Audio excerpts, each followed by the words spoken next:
Haste 5A noseline terrarin. Se clara la garganta. Se paro bajo la lluvia helada y vio como la tierra mojada golpiba el ator de caoba. La digerin Q era la enfermedad de la sudoración.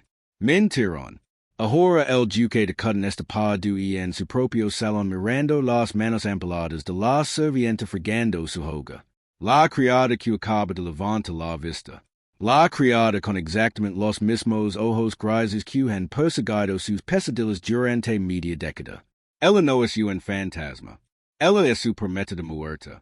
El reloj del gran salón de Cutton House dio las tres. Todo Alaric Weston, el noveno duque de Cutton, estaba perdido en la puerta de su estudio privado. Se suponía que no debía estar despierto. Era un hombre de inmenso poder, vasta riqueza y terrible agotamiento podrido. Los debates parlamentarios habían prolongado hasta bien entrada la noche, llenos de hombres hinchados discutiendo sobre los arancels y los cereals, mientras los pobres pasaban hambre en las cunitas de St. Giles. Todo Alarico lo había tolado con el desapego frío y cínico que se había convertido en su armadura descuidado el título. Se encogió de hombros y dejó caer su frac de terciopelo sobre la alfombra persa. Se suponía que la casa estaba vacía de servientes a esta hora. Los incendios deberían haber sido peraltados.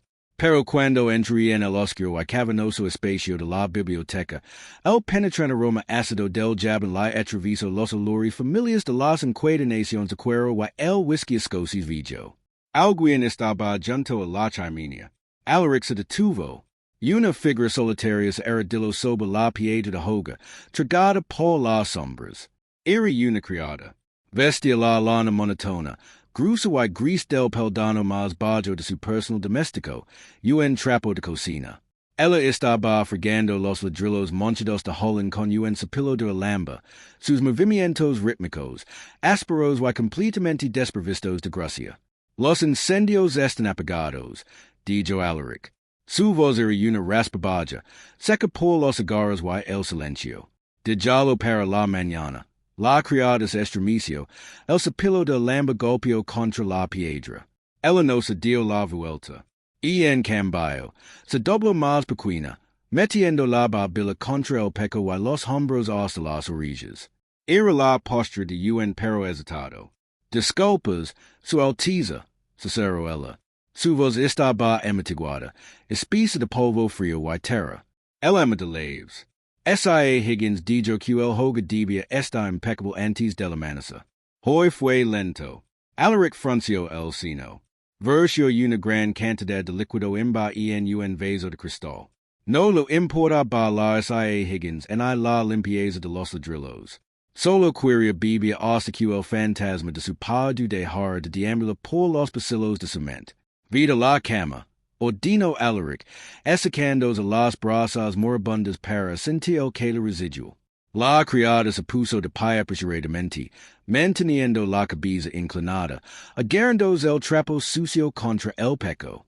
Ella se movió para rodearlo, abrazando el borde del pasado escritorio de caoba. Oh pesa, la débil luz de la luna que se derramaba a través de las altas ventanas del pataluz la trapo. Tropiezo con el borde de la alfombra persa. Fue un pequeño tropiezo, un momento de torpe agotamiento, pero cuando extendió una mano para agarrarse contra el escritorio, su rostro se volvió hacia la luz de la luna. Alaric dejó de respirar. El vaso se le resbaló de los dedos. Golpeó el piso de madera, rompiéndose en 100 fragmentos brillantes. El whisky salpicó contra sus botas, pero no lo sintió. No podía sentir nada. La sangre rugiendo en sus oídos lo ensordeció con el sonido del cristal rompiéndose. La criada se quedó paralizada. Miró el cristal roto, luego a él, con los ojos muy abiertos de pánico, gris. Sus ojos eran del color de un mar invernal justo antes de que comience la tormenta. Estaban enmarcados por pestones oscuras con rayas de hollín. Sus pómulos estaban afilados, ahuecados por el hambre y el trabajo, muy lejos de la juventud suave y rosada que recordaba. Una cicatriz irregular y descolorida le atravesó la ceja izquierda. Sus labios estaban agrietados y partidos. Sus manos, Dios, sus manos estaban rojas, hinchadas y grietadas. Las unas rompieron al instant, pero la arquitectura de su rostro era inconfundible. El peco de Alaric se tensó tan violentamente que pensó que sus costillas podrían romperse. Dio pasó delante. En la habitación se sentía espeso, irrespirable. Penelope se atragantó. El nombre sabía sonaiza en su lengua. Era nombre que no había pronunciado en voz alta 5 años. Nombre enterrado bajo 6 pies de asilo londinense. La criada dio paso atrás, con la respiración entrecortada. Sai, su Alteza, el tartamudeó. Su voz tembló. Dejó caer la mirada al suelo, su cuerpo vibrando con una energía desesperada y frenética. Lamento lo del vaso. Lo limpié. Por favor, soy Jane. Jane de las cocinas. Alaric cruzó la distancia entre los dos zancadas masivas. No le importaba la decencia. No le importaba que el fuera el duque de Cudden y él estuviera cubierto de Holland. Él extendió la mano y agarró su barbilla, forzando su cabeza hacia arriba. Sus dedos ardían don tocaban su piel. Él se estaba congelando. Él se sentía como manojo de ramitas frágiles debajo de sus manos. Mirame, ordinó, su voz temblando con una intensidad primitiva aterradora. Él cerró los ojos con fuerza. Una sola lágrima limpia abrió camino a través del polvo frío en su mejilla. Mirame. Todo Alaric rugió, el sonido desgarrando la tranquilidad de la inmensa casa. Penelope abrió los ojos. La facada aterrorizada se derrumbó, reemplazada por un agotamiento profundo y hueco. Por una fracción de segundo, el fregadero se desvaneció. Y la mujer que había muerto, la mujer con la que había prometido casarse antes de zarpar hacia el Mediterráneo, le devolvió la mirada. Hola, Alaric, susurró ella. El silencio que seguió fue absoluto. Era el silencio de una tumba. Todo Alaric dejó caer la mano como si su piel lo hubiera reganado. Trapezó hacia atrás, sus botas pulidas crujiendo sobre el vidrio roto. Cement violentamente fracturada, dividiéndose entre la brutal realidad de la biblioteca y la lluvia torrencial de noviembre de 1821. Entonces había sido el capitán Weston, segundo hijo de duque, rico en sangre pero pobre en monedas, luchando contra corsarios en la Costa Bárbara. Él había muerto Penelope Olden. Ella era hija de baronmena, hombre que vivía lentamente y arriesgaba su patrimonio a la ruina. Se habían conocido en secreto. Habían amado en secreto. Cuando Alaric recibió sus órdenes de zarpa, le había dado una simple banda de oro y le permitió regresar con suficiente dinero en premios para satisfacer a su padre. 6 meses después, una carta legó su barco en Malta. Lamentemos informar que Penelope se cambió a un consumo violento repentino. El entierro fue rápido para evitar contagios. No vuelvas a escribir. No cuida nada aquí. Recuerdo el angustioso viaje regreso a Inglaterra. Recuerdo estar parado en el cementerio de la familia Eldon, mirando la tierra fresca, la lluvia empapando su uniforme naval, mezclándose con las lágrimas que estaba demasiado orgulloso para derramar frente a su padre de rostro sombrío. Ahora miró a la mujer parada en su biblioteca. Maurice afirmó. No era una pregunta. Fue una acusación. Vi la lápida. Le pego cantero. Penelope se cruzó de brazos sobre el pecho, abrazándose. Se veía absurdamente pequeña con el vestido de lana gruesa de gran tamaño. Paris que mi padre encontró una alternativa más barata y una boda dowie, dijo. Su voz era plena, desprovista de la risa musical que solía definirla. Era la voz de una mujer que había parado años tragando sus propios gritos. Me dijo que moriste de consumpción. Se aclara la garganta, la voz de Alaric bajo un registro peligroso. La conmoción se desvaneció, reemplazada por una furia lenta y ardiente. Me miró a los ojos, vestido de crepe negro, y me dijo que te hagas con tu propia sangre. Casi lo hago, respondió Penelope bruscamente, su instinto de supervivencia finalmente anuló su miedo. levanto la barbilla, dejando al descubierto la pálida columna de su garganta, pero no del consumo. Todo Alaric la miró fijamente, asimilando la ruina de su apariencia. Ella estaba dolorosamente delgada. El cuello de su vestido estaba deslizado. Las manos que alguna vez habían tocado el piano fuerte con delicada precisión ahora estaban embrutecidas por la mentira, el regano del agua y el trabajo implacable. Por que estas aquí, el exigió. Y en mi casa, de rodillas, fregando mis pisos, Penelope soltó una risa maga y jura. No sabía que era tu casa, todo Alaric.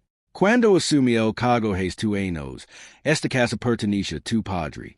Necesitaba desaparecer en las entrañas de una gran finca. Cutting house tiene 70 servientes. Yo era una rata en las paredes.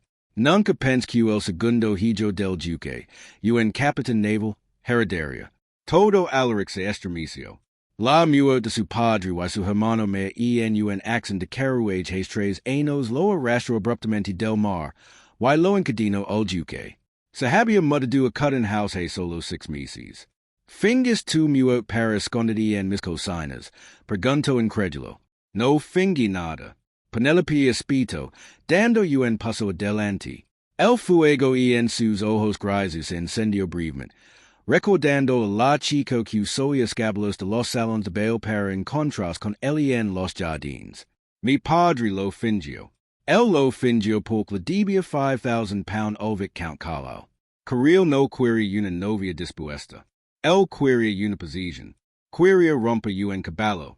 Él se detuvo, respirando pesadamente, dándose cuenta de que había dicho demasiado. Apretó los labios, su piel agrietada lerando una pequeña gota de sangre. El nombre golpeó a Alaric como un golpe físico. Viscount Carlisle, un hombre notoriamente cruel, con el doble de la edad de Penelope, se serva en clubs de caballeros por sus apetitos salvajes. Te casas con Carlisle, dijo Alaric. La traición sabía bilis. Me vendieron a Carlisle.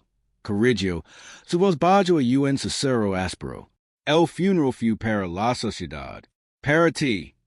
Mi padre envió un actor vacío al cementerio y me envió en un carruaje cerrado a la finca de Caril en Yorkshire. Dejé de ser Penelope Olden. Me convertí en un fantasma antes de respirar de nuevo.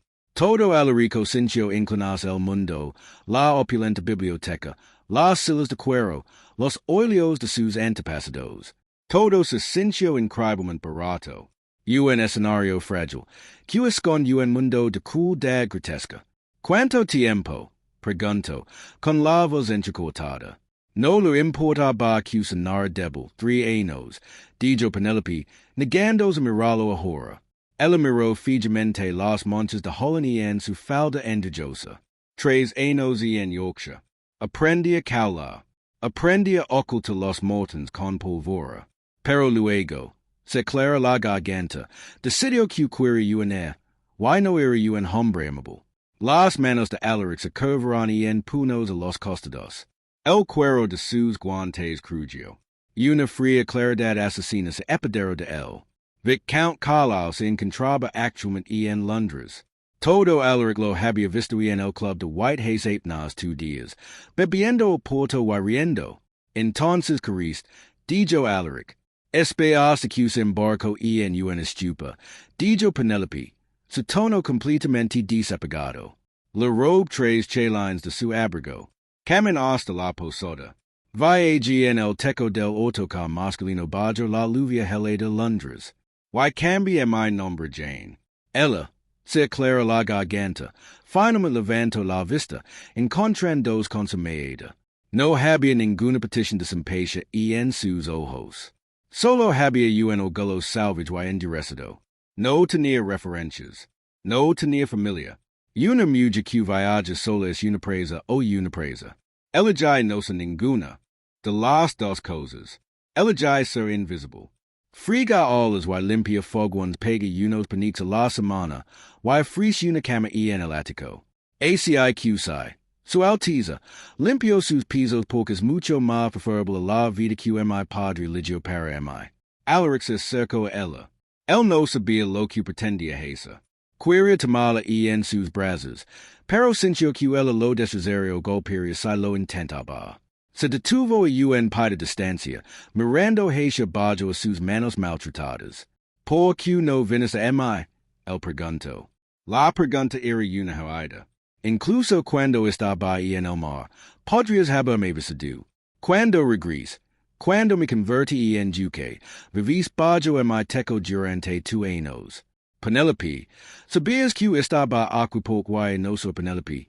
Grito, con la voz quebrada. Ella levantó sus manos crudas y llenas de cicatrices. Mirame, Alaric, mira lo que soy. Es el duque de Cutton. Se aclara la garganta, cenas con la ruleza. Y pa du los últimos 3 años sacando la grasa de sus sartén para esa. Huelo el agrio y miento. Estoy ruinado. Legalmente. Pertenezco a un monstruo. Si carril mi encuentra, mi colgar por robo y mi arrastrar de vuelta por el pelo. Se puso el dedo enajado por la mejilla, untando el polvo frío en un morton oscuro en el rostro. T6. Confiso, su voz cayendo en un fragile susurro. Hace 2 meses, caminéis por el patio. Lavabas un abrigo azul. Te ves exactamente igual, solo que más fuerte. Me escondí detrás de los carritos de lavandería. Me escondí porque no puedo soportar que me mirarás con lástima. Quería permanecer muerta en tu memoria. O menos ali estaba limpio. O menos ali era hermosa. Todo Alaric la miró fijamente.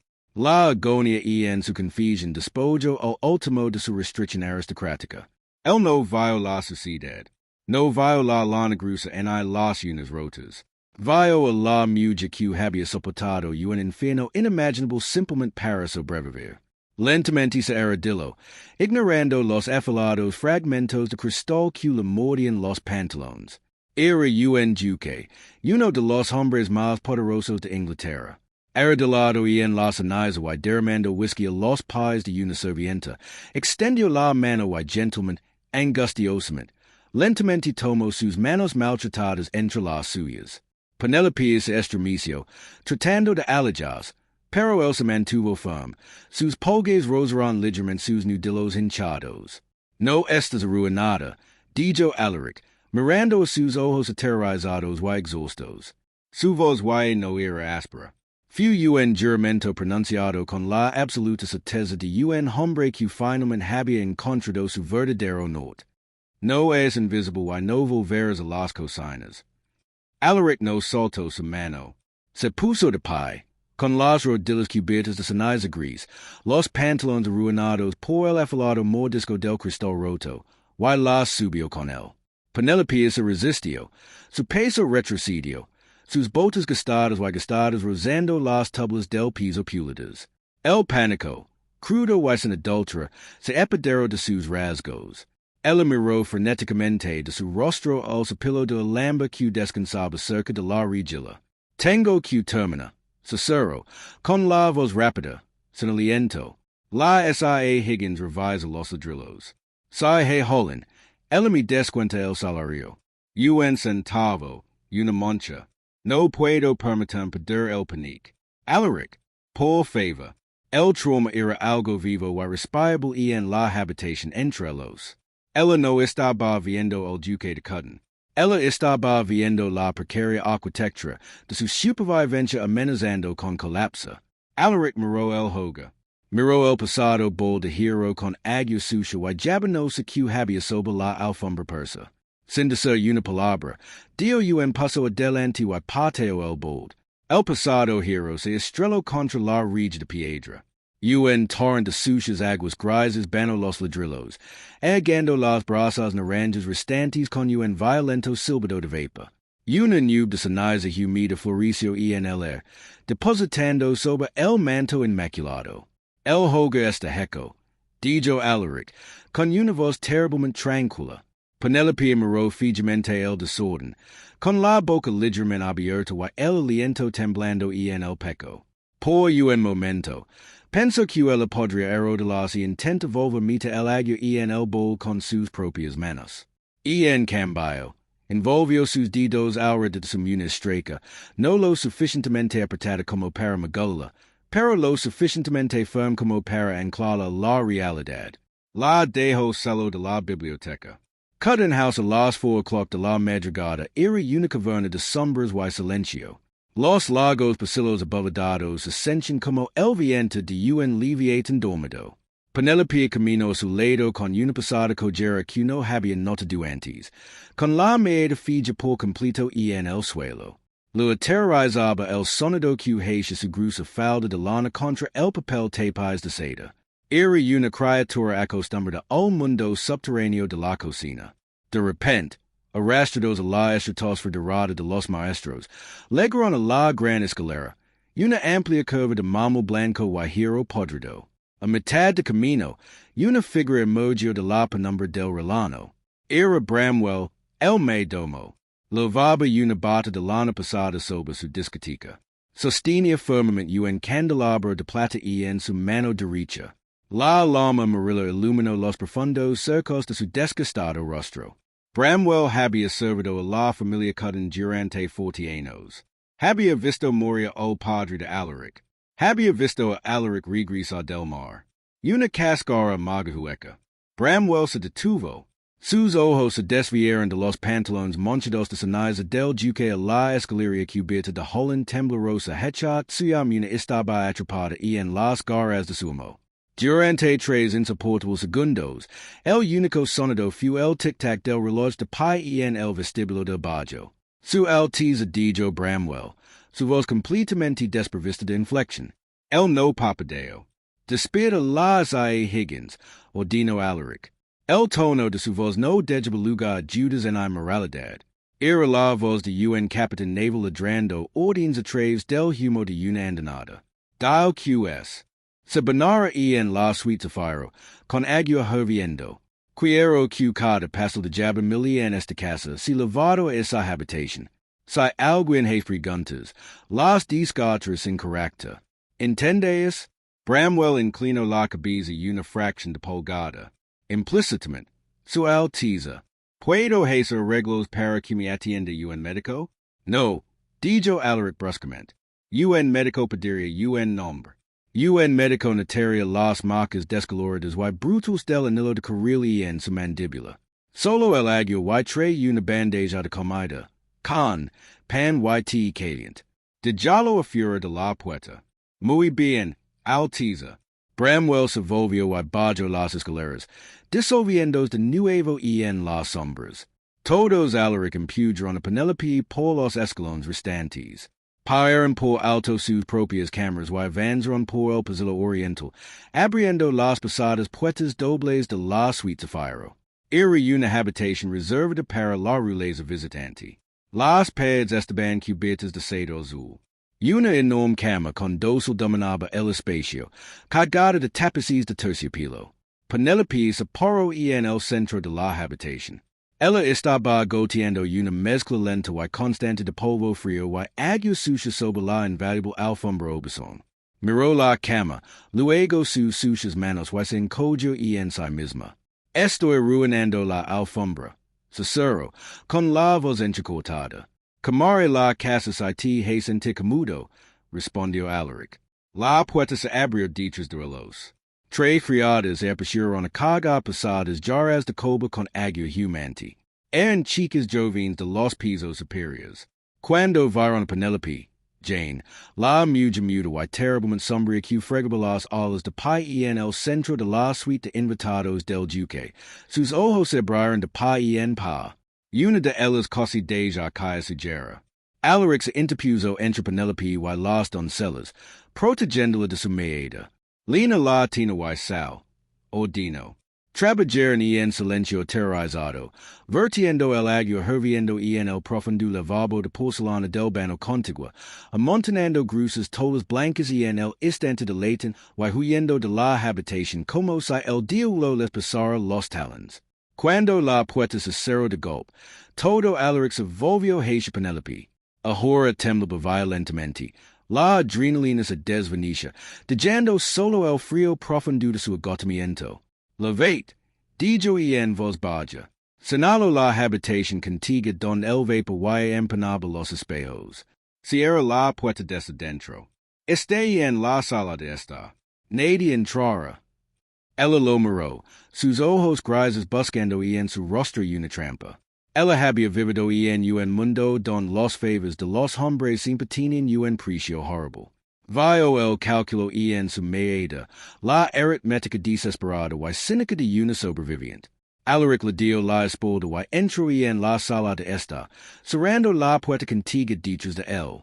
No lo cerró con leve, pero arrastró un pesado cilindro que oba frena lazo y se sentó. Y en el silencio, escuchó el débil clic de la cerradura deslizando en su lugar de costado. Solo entonces Alaric enterró su rostro en sus manos, presionando los talons de sus palmas contra sus ojos hasta que vio estrellas, tratando de bloquear el abrumador y sofocante impulso de matar a un hombre. Dentro, se aclara la garganta. Del vano, Penelope permaneció inmóvil durante mucho tiempo. El vapor se enroscaba alrededor de los bordes de la habitación, transportando el aroma de lavanda y el costoso jabón de su antigua vida. Olía la nina que leía poesía en el jardín mientras su padre bebía en su estudio. Esa chico se sentía como una extraña. Esa chico era débil, estúpida y muerta. Le temblaron los dedos al desabricar los pesados ganchos de hierro de su vestido de cocina. La lana gruesa olía grasa, lech agria y suda. Lo dejó caer al suelo de mármol, saliendo de él como una piel muda. Su turno siguió. Ella captó su reflejo en el espejo alto y empanado. Levantó la mano y limpió un círculo de condensación. Ella miró a su propio fantasma. Sus clavículas sobresalían bruscamente contra la piel pálida y translúcida. Sus costillas formaban una dura jola visible. Pero fue la geografía de su supervivencia lo que llamó su atención. Un morton amarillento descolorado floreció en su cadera descuidada. Un regalo de despedida de la pasada cuchara de madera del cocinero hace 3 días. Pero debajo de eso, más villas, más profundas, estaban las marcas de su matrimonio. Las tenues cicatrices plateadas de una fusta en los omoplatos, la parte ligeramente torcida de la clavícula derecha, que se había roto cuando la arrojaron contra una chimenea de mármol en Yorkshire, y había sanado mal porque no se había atrevido a llamar a un médico. Vic, Carla la había tratado como trataba sus sabuesos. Los rompió hasta que dejaron de lorique, y luego esperaba que actuaran. Penelope se apartó del espejo y se metió en el agua hirviendo. El que la era agonizante. Mordió la piel agrietada y olorosa de sus manos y rodillas. Se mordió el labio hasta que probó el coba, negando a emitir un sonido. Lentamente, la agonía cambió a un calor profundo y penetrante. Ella tomó la pastilla de jabón blanco y comenzó a fregar. Se frotó hasta que su piel quedó cruda y rosada. Se lavó el polvo frío de su cabello, la grasa debajo de sus uñas rotas, el olor de las cocinas de sus poros. Quería restregar los últimos 3 años, quitarse la piel y hacerlo como algo completamente nuevo. Cuando el agua se volvió del color de la pitara, finalmente se puso de pie, envolviéndose en una toalla tan gruesa y suave que se sintió como un abrazo. Abrió la puerta. Alaric estaba sentado en la silla de caoba. Él no se había movido. El cielo fuera de la ventana comenzaba a tenerse de un gris londinense opaco. Amnesia. Se aclaró la garganta, y en una mesa baja junto a él estaba sentada una bandeja de plata. El vapor salía de una tetera. Había grusas rebanadas de pan con mantequilla, carnes asadas y un cuenco de porcelana con huevos revueltos. El estómago de Penelope se acalambró con tanta violencia que tuvo que apoyar la mano contra el marco de la puerta. Alaric se levantó. Señaló una bata de terciopelo que cubría el respaldo del sofá. Ponte eso, luego come. Ella no habló. Se deslizó el pesado terciopelo azul marino sobre los hombros. Todo era Alaric's, macizo y pesado, oliendo débilmente tabaco y al mar. Se arremangó las mangas hasta los codos. Se sentó en el borde del sofá y miró la bandeja. Quería desgarrarla con como un perro hambriento. Ella quería meterse el pan en la boca hasta que se atragantó. Pero Alaric la estaba observando. El duque estaba vigilando la fregna. Se obligo a koja entenda. Su mano temblo tanto que la plata temblo contra el plato de porcelana. Ella le dio pequeño mordisco al huevo. La riqueza de ella cubrio su lengua, hacienda la pálida. Ella comia despacio, meticulosamente, aterrorizada de que si comia demasiado rapido, se enfermaria y elsa disgustaria con ella. Alaric servio una taza de té y la puso cerca de su mano. El no ofreció tópicos vacíos. El no le dijo que todo iba está bien. El simplemente la meaba con ojos oscuros, tormentosos y completamente desprovistos de piedad. Cuando terminó los huevos, Penelope tomó una rebanada gruesa de pan con mantequilla y dio mordisco. Luego, moviéndose con el sigilo casual practicado de una rata en las cocinas, deslizó su mano hacia su regazo. Mició la mitad restante del pan en el bolsillo profundo de la bata de terciopelo. Ella no sabía por qué lo hizo. Fu instinto. La comida era fugaz. La comodidad era una mentira. Tenías escondido el sustento para el inevitable momento en que el mundo se volviera cruel de nuevo. Alaric vio el movimiento. Hizo una pausa, con la mano a medio camino de su propia taza de té, la mandíbula apretada y un músculo hundido debajo del pómulo. Reconoció el gesto por lo que era, la certeza absoluta de que esta seguridad temporal. Vio el acaparamiento de una mujer que esperaba morir de hambre mañana. El no la llamó por eso. El no le aseguró que nunca volvería a pasar hambre. Sabía que esas palabras no significarían nada para una mujer que había vivido su vida. Voy a visitar a un hombre llamado Caldwell, dijo el Alaric, rompiendo el silencio. Su voz era baja. Grally, él es mi abogado. El cariz por completo de una brújula moral, que es exactamente lo que necesitamos. Penelope se congeló, su mano apretó la tela del bolsillo, ocultando el pan. Un abogado, por Q, para saber con precisión cuánto de la ley tende que infringe para mantener fuera de las manos de Carril, respondió Alaric. No pude usar la ley, dijo Penelope, su voz se volvió aguda, cínica. Ella lo miró, el mito reemplazado por una giro y maga realidad. La ley no existe para mujeres como yo. Bajo la doctrina de Covetow, yo no existo. Mi identidad legal fue suspendida en el momento en que mi padre firmó ese contrato matrimonial.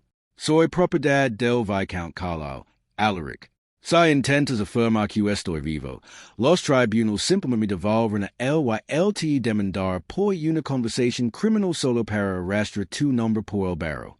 Soy el duque de Cutton, dijo Alaric en voz baja. Tengo más dinero que Dios, y atiendo al primer ministro. Carlisle es vicario, y la mitad de la Cámara de los Lords le debe favors. Penelope respondió, inclinándose hacia delante. Los hospeda en sus refugios de casa. Él paga sus deudas de juego. Él les proporciona distracciones. No se pondrán del lado de un duque que es tratando de robar la propiedad legal de otros países. Protegerán a los suyos. Alaric la miró. Vio la inteligencia ardiendo en sus ojos, aguda y letal. La frágil y terrorizada niña de las cocinas retrocedía, dejando paso a la mujer que había sobrevivido a la propia casa del diablo. Entonces no usaremos el cuazo, dijo Alaric. Se inclinó hacia delante, apoyando los codos en las rodillas, poniendo su rostro al mismo nivel que el de ella. Usaremos la canaleta. Comprar sus deudas. Arruinar sus intereses navieros. Los sangrare hasta que no se más que un abrigo vacío. Se aclara la garganta, Penelope miró fijamente la taza de té. Su reflejo onduló en el líquido imba oscuro. Si descubro que estoy viva antes de que él se arruine, dijo ella, con la voz baja un susurro, me matara. Él no usara sus manos. Me encerrara en una habitación de su finca y me dejara pudrum. El nunca te volverá a tocar, dijo Alaric. No fue una promesa. Fue una declaración de heco violento. A las 2 o'clock de la tarde siguiente, la lluvia se había asentado sobre Londres en una implacable y miserable capa de gris. Todo Alaric sesento en la caseta esquina de Whites, el club de caballeros más exclusivo de la ciudad. El estaba espeso con el humo de cigarros caros, y el fuerte aroma de carnes asadas. Sostuvo en periódico que no estaba leyendo, con la media fija sobre el bord del papel hacia las mesas de juego en el centro de la habitación. Viscount, se aclara la garganta, Carlyle interpretaba Farah. Era hombre grande, corpulento como toro con unites rubicunda que sugería afición por el aporto y la presión arterial alta. Su cabello rubio cada vez más fino estaba peinado hacia atrás con pomada. Sería fuerte sonido de brazen que atravesó el múmulo bajo de la habitación, golpeando la mesa cuando el crupio entregó una carta. Alaric observó la forma en que Carlyle se movía. El pasado anillo de forma de oro en su mano derecha brilló a la luz de la lámpara. Todo Alaric pensó en ese anillo golpeando la mandíbula de Penelope. Pensó en las cicatrices plateadas de su espalda. Su mano derecha descansando debajo de la mesa, lentamente enroscada en puño. Había pasado la mañana con Caldwell. El abogado había confirmado la cínica evaluación de Penelope. Legalmente, todo Alaric estaba parado en una trampilla. Si simplemente anunciaba que Penelope estaba viva, Carlyle podría solicitar a los tribunales una orden judicial de habeas corpus. Lo que obligaría a Alaric a presentarla. Ella sería entregada a su esposo en los escalones del juzgado hacia la propiedad. La palabra sabía sonada en toda la boca de Alaric. Vio a Carril pedir una mano, su rostro oscureciendo con una repentina ira volátil. Chasqueó los dedos contra un serviente, exigiendo más brandy, con la voz goteando de desprecio venenoso. Este era el hombre que posea la mujer que todo Alaric amaba. Todo Alaric se puso de pie. Dejó su whisky a medio término sobre la mesa y salió del club, ignorando los saludos de una decena de compañeros. Necesitaba apalancamiento. Necesitaba una cuchilla lo suficientemente afilada como para cortar la garganta de Carlyle sin extra sangre. Cuando Alaric regresó a Cutting House, pasó por alto su estudio y se aclaró la garganta. Fue directamente a la suite Zafiro. Golpeó una vez ligeramente antes de entrar. Penelope estaba parada junto a la ventana, observando la lluvia golpear contra el cristal. Ella había desecado su bata de terciopelo. En su lugar, lavaba un sencillo vestido de día de lana verde oscuro. Era un vestido que había pertenecido a su hermana Mena, alterado apresuradamente por una costurera de confianza mientras Penelope dormía. El vestido era liso, desprovisto de encajes o adornos, pero lo cuidaba bien. Ella se volvió cuando él entró. El verde de la tela resaltaba el gris crudo y tormentoso de sus ojos. Su cabello, que no importaba con grasa, estaba recogido en una simple cinta. Ella todavía se veía dolorosamente delgada, los yucos de sus mejillas prominentes. Pero ella no parecía un fregadero heco. Parecía una mujer preparándose para la guerra. Lo viste, ella preguntó. No hubo temblor en su voz. Lo 6. Dijo Alaric, cerrando la puerta detrás de él. Estaba perdiendo en ferro. Parecía un hombre que debe dinero. Siempre debe dinero, dijo Penelope, alejándose de la ventana y sentándose en la silla de respaldo alto junto a la chimenea vieja. Ella cruzó las manos en su regazo. Su piel agrietada estaba fuertemente untada con una solución herbal que él había dejado. Pero las dudas de juego no lo arruinaron. Tin propiedades en Yorkshire y una casa adosada en Mayfair. El pudo hipotecarlos. Alaric, se aclaró la garganta, sirvió dos vasos de cerveza de una jarra de cristal, le entregó uno antes de sentarse enfrente. Caldwell está investigando sus inversiones navieras. Si podemos exprimir su crédito, llevar demasiado tiempo. Penelope interrumpió. Ella no tocó el Jerez. Miró directamente a Alaric. Su mirada intensa, completamente despejada de la deferencia que había usado la noche anterior. Si empiezas a comprar sus dudas, él se dará cuenta. Es brutal, todo Alarico, pero no es estúpido. Rastrear el dinero hasta el duque de Cutting. Y luego comenzar pregunta por q un duque q nunca hablo con el de repente está tratando de ruinarlo. Todo Alaric se detuvo, el vaso a medio camino de su boca. Ella tenía razón. Había sido seguido por la IA, pensando como un capitán naval planeando un asalto frontal. Entonces, ¿cómo lo rompemos? Todo lo que preguntó Alaric. Penelope guardó silencio durante un largo momento. Ella bajó la vista a sus manos, los pulgares frotándose distraidamente contra los nudillos hinchados. Cuando estaba en Yorkshire, ella comenzó. Su voz bajaba, adquiriendo un tono clínico distante. No se me permitió salir de casa. Rara vez se me permitió salir de mis habitaciones a menos que él me recurriera para los invitados a la cena. Pero en las noches que vivía hasta que se desmayaba en su estudio, solía escapar. Limpiaría su escritorio. Todo Alaric frunció el ceño. Limpiaste su escritorio. Me dio una razón para estar fuera de mi habitación, explicó, con un destello de oscura ironía en sus ojos. Si él se despertaba, yo era solo una hermosa esposa arreglando sus asuntos. Pero mientras limpiaba, leía. Ella se inclinó hacia delante, espiando los codos en las rodillas, secando su rostro al de él. El aroma del jabón de lavanda se dirigió hacia él. Carly es un conde víctima, pero es codicioso, dijo.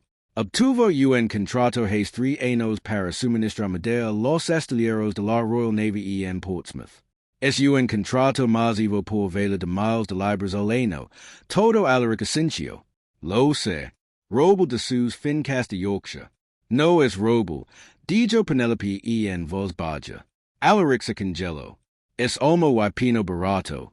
Continuó, con los ojos fijos en los de él. Lo envía des el Báltico en golitas sin marca. Lo lleva su tierra en Yorkshire y lo restaura con su sello patrimonial. Está quebrando la corona por el robo ingles de primera calidad y suministrando madera podrida. El mantiene la diferencia. Toda la sangre de Alaric se enfrió. Si un barco de línea se construyera con pino barato sin cesna, el casco se pudriría en un año. En una fuerte tormento bajo fuego de canon, la madera se aceleraría y falaria. Cientos de marineros se ahogarian. Como ex-capitán naval, la magnitud traicionera del fraud hizo que todo el estómago de Alaric se revolvera. Traición. Respiró todo Alarico, defraudando al almirante durante una época de expansión naval. Fue una ofensa colgante, incluso para un mule. Mantén un libro de contabilidad, dijo Penelope, un pequeño libro de cuero rojo. Lo guarda bajo levi en el cajón inferior de su escritorio y en su casa adosada de Mayfair. Detalla los envíos al Báltico, los sobornos pagados a los inspectores portuarios y el verdadero costo de la madera. Todo. Se recostó en su silo y finalmente tomó la copa de Jerez. No necesitas comprar sus judas. Alaric, dijo, su voz era un susurro agudo como una navaja. Solo necesitas robar ese libro. Dáselo al almirante. Lo despejaron de su título, se apoderaron de sus propiedades y lo colgaron en Newgate. Un hombre muerto no puede reclamar propiedad. Alaric la miró fijamente. La fregona se había ido.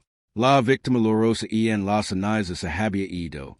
Ante él se sentaba una mujer que se había forjado a sí misma como un arma de destrucción absoluta. Ella era brillante. Ella era despiadada. Y por primera vez en 5 años, Alaric sintió fuerza algo completamente desconocido en su pecho. Esperanza. Su casa adosada está en la Plaza Grovina, dijo Alaric, con su mente y calculando la logística. Estar fuertemente. Custodiado. Servientes por todas partes. No un mates, dijo Penelope, tomando un pequeño sorbo de la cereza. Los mates, Carril organiza un juego de cartas privado que dura hasta el amanecer. Los servientes están confinados en el sótano y la cocina para que no ven que miembros del parlamento fumen opio en el salón. El estudio se encuentra en la planta baja frente al callejón. Alaric dejó su vaso. Miró a la frágil y magulada mujer sentada frente a él. Te planeaste esto, Se dio cuenta, una sonrisa lenta tocando las comisuras de su boca. Has estado planeando esto durante años. Penelope bajó el vaso. Sus ojos eran duros, plenos y más fríos que un mar invernal. Estaba esperando en la oscuridad. Alaric, dijo, solo necesitaba un ladrón. La lluvia en Londres no quiero. Merodio, flotaba en el como un aliento húmedo y helado, cubriendo los adecuans con una capa de traicionera grasa negra. Todo Alaric estaba parado en la boca de un estrecho callejón que conectaba con Grosvenor Square. No se parecía al duque de Cudden. Lavaba el áspero abrigo de lona manchado de seat de un trabajo de portuario temporal. Una pesada gar de lana que le cubría la frente y botas que habían visto el interior de un astillero. En su bolsillo derecho descansaba un pesado Jimmy de Hero. A su izquierda, una pistola de caispa cargada, espero. Las sombras aferraban a él. Al otro lado de la calle, la imponente fachada de la casa adosada de Viscount Carril se alzaba contra el cielo nocturno. Las ventanas del piso superior ardían con luz amarilla. Los tenues acordes de un piano fuerte y las duras carcajadas de los hombres metidos en sus tazas bajaron a la calle. El martes por la noche, el opio y el faraón fluyen exactamente como Penelope había predicho. A las 10:01, el vigilante pasó, balanceando su linterna, sus pesadas botas crujiendo contra la grava. Todos Alaric contra un hasta 60. Luego se movió. Cruzó la resbaladiza calle con una decena de zancadas rápidas y silenciosas, presionando su espalda contra el tosco ladrillo de la casa adosada. Se abrió camino hacia el callejón lateral. Aquí estaba completamente negro, olor fuertemente a podredumbre humida y estiércol de caballo. Encontró la ventana, la planta baja, el estudio. Todo Alaric presionó sus manos enguantadas contra el cristal. Era grueso, plamizo y cerrado por dentro. Él no dudó. Sacó un pequeño frasco de melaza de su bolsillo y ante una gruesa capa sobre el dolor más cercano al pestillo de Leighton. Presionó un cuadrado de lona pesada contra el almohadar pegajoso, esperando un latido para que aguantara. Dibujó al pasado Jimmy de Hero. Con un movimiento agudo y controlado, golpeó el centro del lienzo. El vaso se rompió. La lona y la melaza atraparon los fragmentos, convirtiendo lo que debería haber sido un estruendo ruidoso en un crujido sordo y húmedo. Alaric metió la mano por el agujero irregular, su manga se enganchó en un borde afilado de vidrio, y giró el pestillo de Leighton. La joya se deslizó con un leve gemido de madera contra la madera. Se alzó por encima del alfiza, cayendo silenciosamente sobre la gruesa alfombra de lana que había dentro. El estudio ola como el hombre que lo posea. Una mezcla empalagosa de costosa pomada de ron de Bahía, humo de cigarro rancio y brandy derramado. La única luz provenía de las brasas moribundas de la chimenea, proyectando sombras largas y distorsionadas sobre las estanterías. Alaric se movió hacia el escritorio. Era enorme, una enorme pieza de caoba oscura que parecía más una fortaleza que un muble.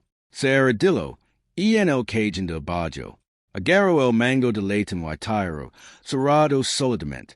Todo Alaric encajó el borde plano de su Jimmy de Hero en el estrecho espacio entre el cajón y el marco. Presionó su peso contra él. Madera estelada.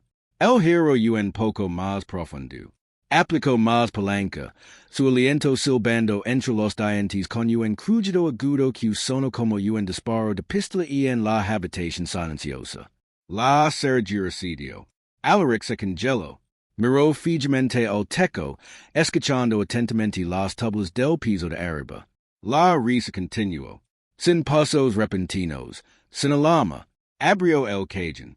Estaba completamente vacío, salvo por un solo objeto que descansaba sobre el foro de filtro verde. Un pequeño libro encuadernado en cuero rojo agrietado. Alaric lo recogió. Se sintió pesado en su mano. Lo llevó hacia la tenue luz de la chimenea y lo abrió de un tirón. Sus ojos escanearon las columnas de tinta. 12 de abril. Scuna Maria. Origen madera de ría de pino báltico sin condimenta. Cuesta for 400. 15 de abril. Dispersado al inspector portuario Higgins. 50. 18 de abril. Construa admirably. Timber Prime Sussex Oak Factory 2100. Pagina tras pagina. La aritmetica de la tration. Cientos de barcos. Miles de libras. Sufficient Medea padrida para hundi una flota. Penelope tenía razón.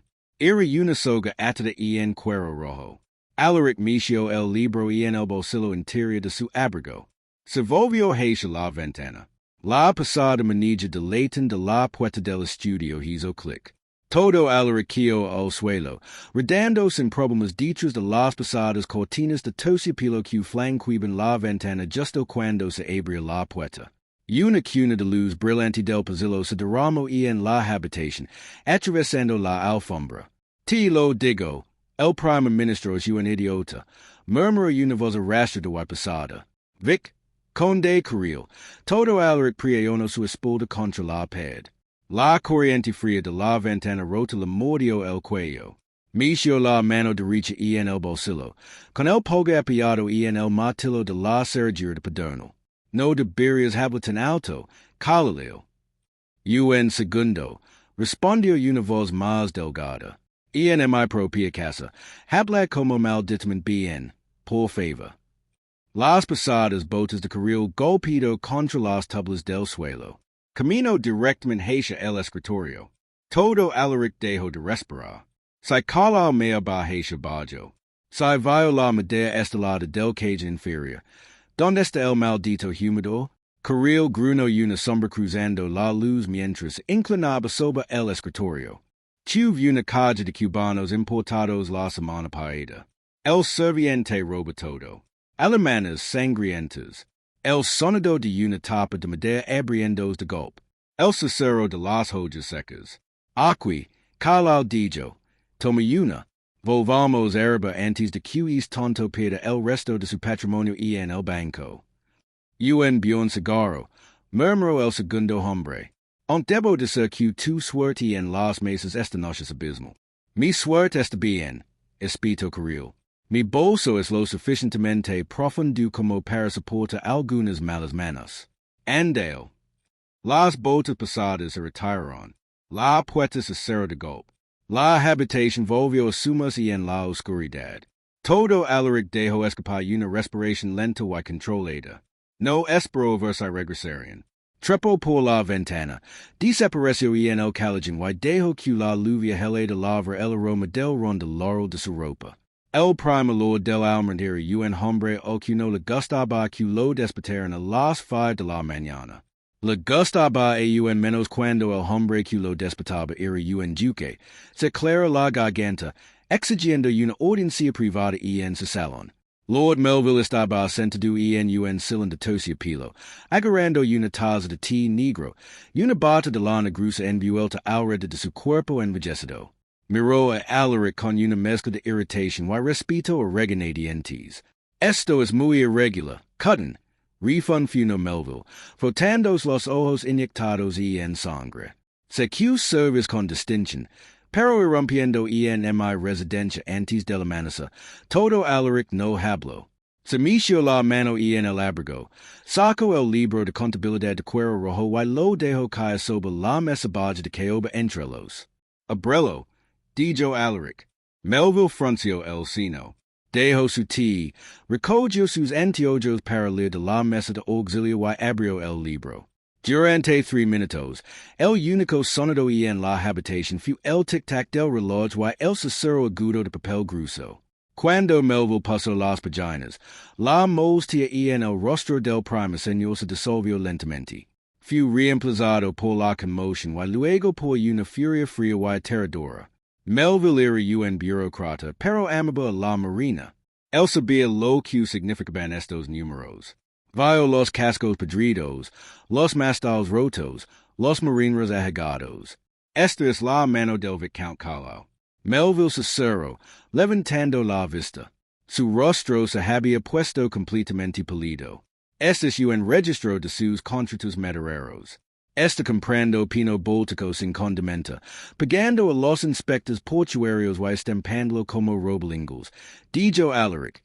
con la voz cheta, despejada de toda emoción. Loja está haciendo durante 3 años. Todos los barcos construidos en los dicos de Portsmouth desde 1823 están fundamentalmente comprometidos.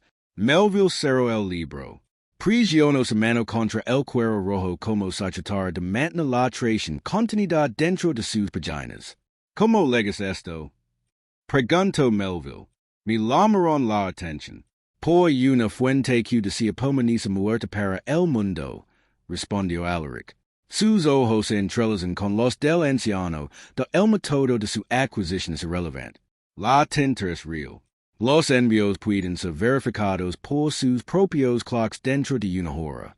La pregunta es, mi señor, ¿qué vas a hacer al respecto? Melville se levantó. La fatiga había desaparecido de sus ojos.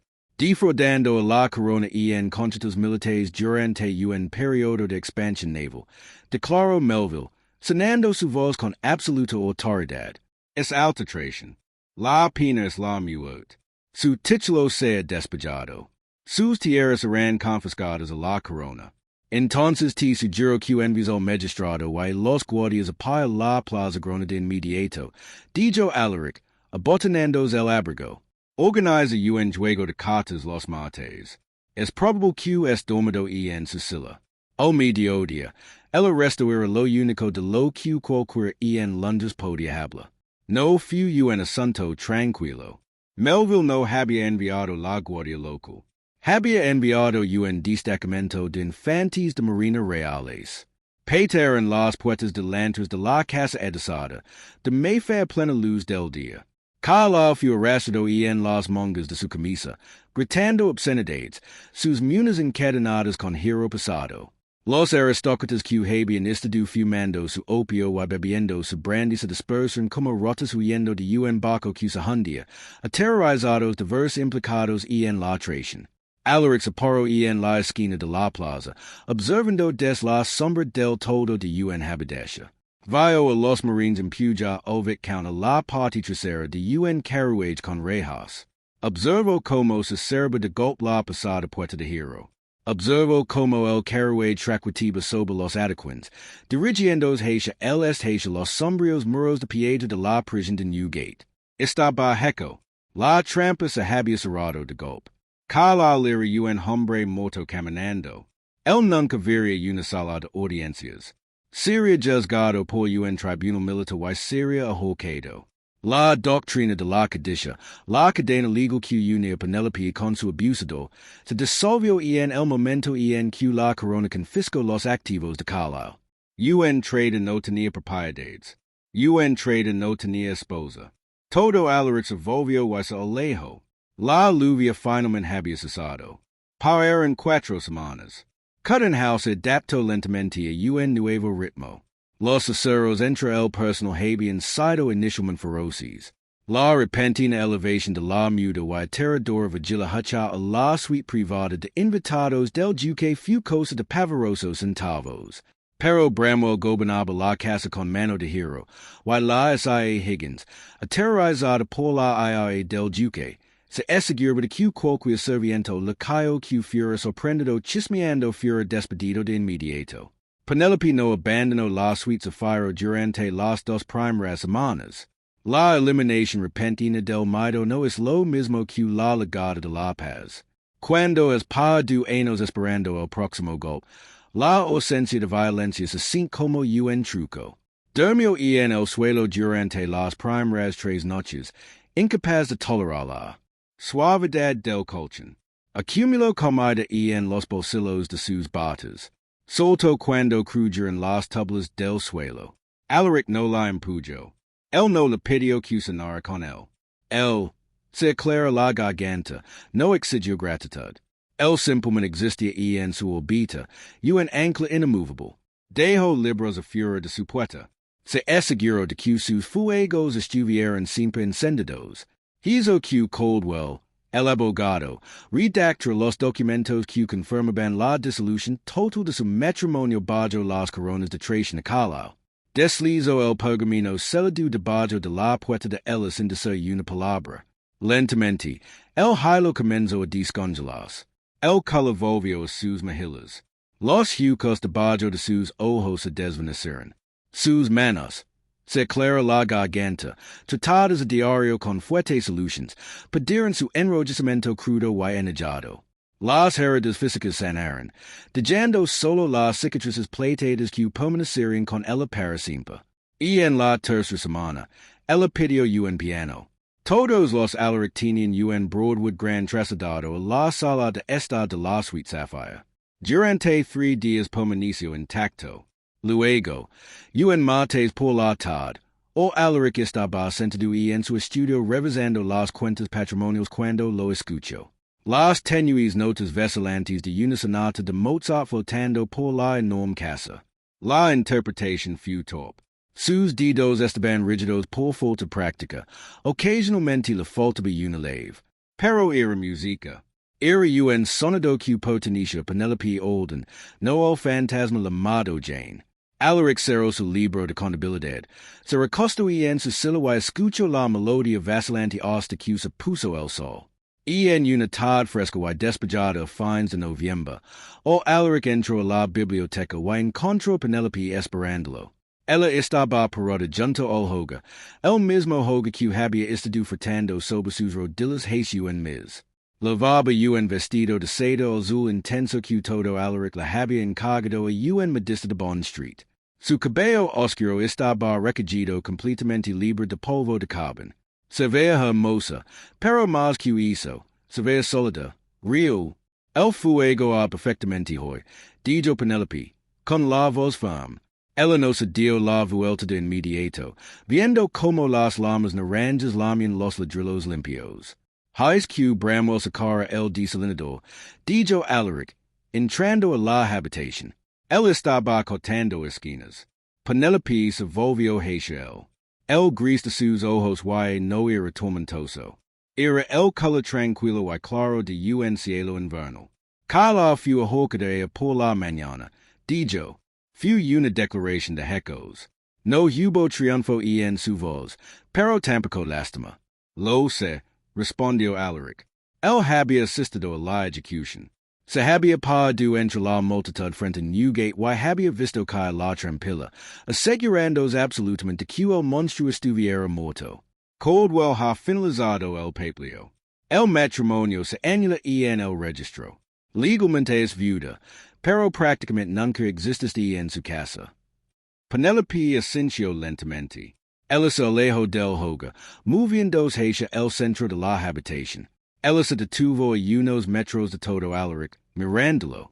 Me salvas la vida, Alaric, dijo en voz baja. Salvas tu propia vida.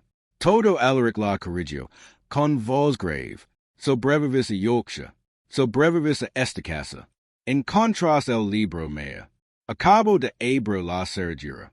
Penelope soltó una risa pequeña y silenciosa. Fue un sonido que abrió de pa en pa el pecho de Alaric. Era la primera vez que la oía. En 5 años, he estado pensando en que es ahora, dijo, con la media baja brevemente antes de encontrarse con el suyo nuevamente. No tengo familia. Mi padre se bebió en la tumba un año después de vendum. No tengo dowry. No tengo reputación. Para el mundo Penelope Olden todavía está enterrada en un cementerio rural. Todo Alaric sintió que su pulso se ralentizaba. Un nudo frío se formó en su estómago. Él sabía que es momento de guerra. Y en el momento en que se dio cuenta de que era completamente libre. Puedo proporcionar una finca tranquila, dijo Alaric, manteniendo su voz cuidadosamente neutral. En Cornwalls, quizzes, o Devon, Caldwell pudo crear una nueva identidad para ti, una herencia de una tía lejana. Tendré una generosa anualidad. Nunca quieras nada. Estás a salvo. Él le ofreció la puerta. Él le ofreció total libertad. Incluso si eso significa que pasaría el resto de su vida en esta enorme casa vacía en ella.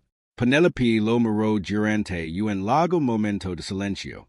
Ella miró las líneas ásperas de su rostro, el cabello canoso en sus sienes, el agotamiento que nunca abandonó sus ojos.